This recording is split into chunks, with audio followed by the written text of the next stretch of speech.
चलते हैं अमेरिका। रोज हम अमेरिका की खबरें आपको दिखाते हैं।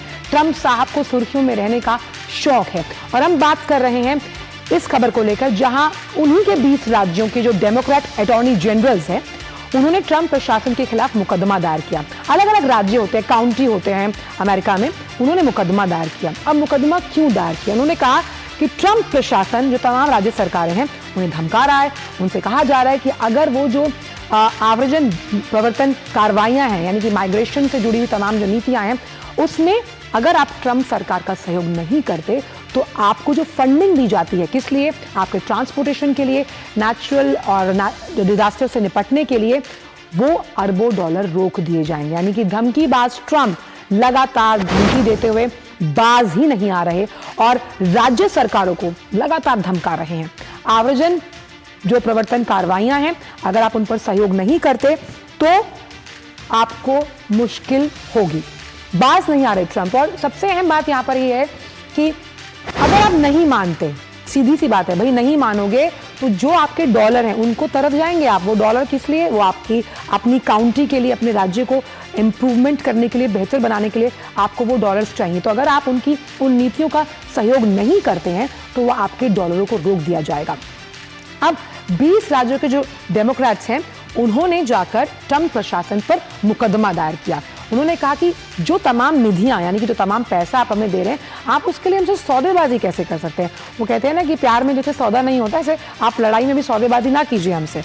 अब वो ये कह रहे हैं कि अमेरिकी संविधान का उल्लंघन कर रहा है ट्रंप का प्रशासन, क्योंकि खर्च तय करने का, यानी खर्च कैसे किया जाए, वो उसकी शक्ति कांग्रेस के पास भी नहीं है, और कांग्रेस के पास है ना कि राष्ट्रपति के पास। कांग्रेस यानी सेनेट वहां का, उसके पास ये शक्ति है।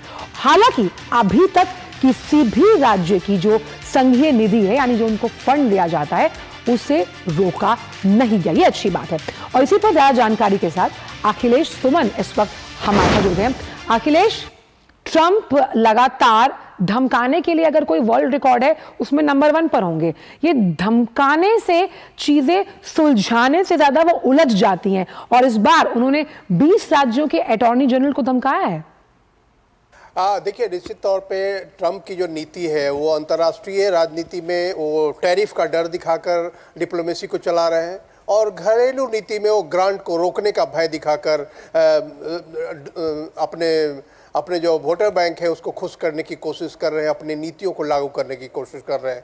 तो इसका खामियाजा उस देश की जनता को भुगतना पड़ रहा है। अभी देखिए, जनवरी में ही 22 राज्यों के जो स्टेट्स, 22 राज्यों के अटॉर्नी ने केस किया था, और उन्होंने इस बात के लिए केस किया था कि बर्थ राइट के आधार पर, जो उन्होंने कहा था कि बर्थ राइट के आधार पर अमेरिकन सिटीजनशिप नहीं मिलेगा, वो गलत है।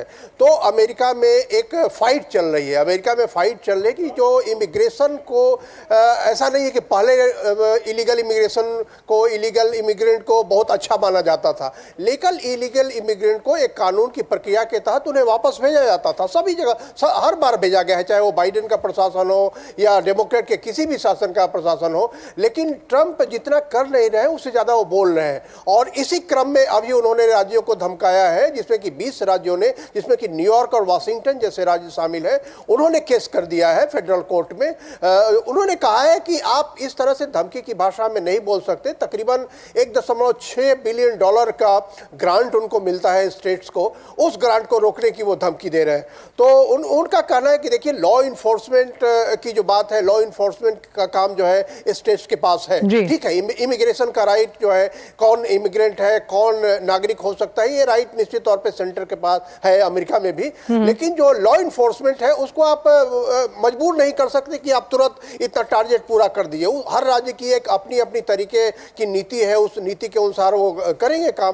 तो ट्रंप जो इतनी जल्दबाजी में है, इस जल्दबाजी के खिलाफ लोगों का गुस्सा बढ़ रहा है। वो किसी से संवाद नहीं कर रहे हैं, वो किसी भी पॉलिटिकल पार्टी, अपनी पार्टी में भी कितना संवाद कर रहे हैं लोगों को लेकिन पता क्योंकि नहीं। अखिलेश, इसे अमेरिकी संविधान का उल्लंघन माना जा रहा है, ऐसे में कितने चांसेस हैं? क्योंकि 20 राज्यों के अटॉर्नी जनरल्स का केस करना बड़ी बात है। ऐसे में ट्रंप के लिए आगे की कानूनी राह कितनी पेचीदा होने वाली है? हाँ, निश्चित तौर पे ये फेडरल कोर्ट जो होता है वो फेडरल कोर्ट संवैधानिकता पर की जांच करता है। अगर कोई एग्जीक्यूटिव ऑर्डर है और वो संविधान की मूल भावना के खिलाफ है या संविधान की मूल भावना के अनुरूप है, इस बात की जांच फेडरल कोर्ट करता है। तो उन्होंने फेडरल कोर्ट में, जो लोकल फेडरल कोर्ट है उसमें किया है, और वो फेडरल कोर्ट में इस आधार पे वो गए हैं कि आप शर्त नहीं लगा सकते। एक काम करने के लिए आप कहेंगे कि दूसरा काम आपको ऐसे करना होगा, नहीं। वो ग्रांट एक अलग प्रक्रिया है, हर राज्यों को ग्रांट मिलता है, जैसे हमारे यहाँ भी सेंटर से स्टेट्स को ग्रांट जाता है, उसी तरह से अमेरिका में भी सेंटर से स्टेट्स को ग्रांट जाता है। और उस ग्रांट की कोई शर्त नहीं होनी चाहिए। उस ग्रांट का पर अगर शर्त लगा रहे तो वो असंवैधानिक काम है। इस मामले को उन्होंने कोर्ट में कहा है कि इसकी संवैधानिक बहुत अहम बात आपने अखिलेश कही कि जो ग्रांट्स दिए जाते हैं, आसान भाषा में समझे कि जिस तरह से अगर सेंटर स्टेट को किसी वेलफेयर स्कीम के लिए अगर ग्रांट देता है, अगर उस पर रोक लगाई जाती है तो ये संविधान का उल्लंघन है। बहुत बहुत शुक्रिया अखिलेश इन तमाम जानकारी को हमसे साझा करने के लिए। सीधी सी बात यहां पर यह है कि किस तरह से ट्रंप लगातार जब जल्दबाजी में फैसले लेते हैं फिर उन फैसलों को पलटते हैं और जिसमें जनता में रोष पैदा होता है। वक्त छोटे से ब्रेक का है, ब्रेक के उस पार